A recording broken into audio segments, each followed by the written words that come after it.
In this guide, I'm going to show you how you can access an internet browser here on a PS5. Before we do get into this guide, make sure to like the video and subscribe to the channel with all notifications on. It really does help the channel and lets us know that you want more content like this. We'd greatly appreciate it, and if at any point throughout this guide you do have any questions, just ask them down in the comment section below and we can help you out further. I'm going to be doing my best to reply to every single comment down there. The first thing that you're going to want to do is actually go up to the top right corner of your PS5 home screen and select settings and go specifically into your network settings. Once you're in here, select connection status and go to view PlayStation network status, and this is going to open up a little mini version of a web browser, except obviously you won't be able to change this right here.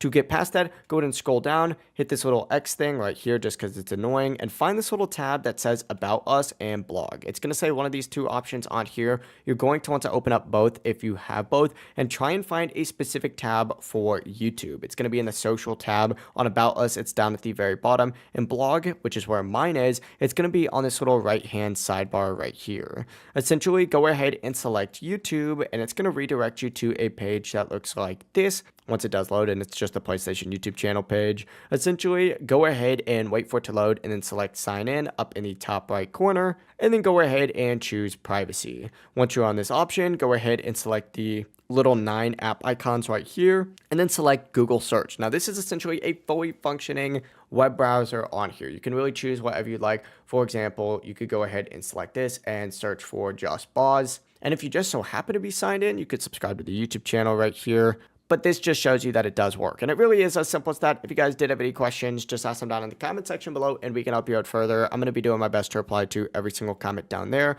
Before you do leave this guide, make sure to like the video and subscribe to the channel with all notifications on. It really does help us out and lets us know that you want more content like this. We'd greatly appreciate it. Have a great rest of your day though. Peace.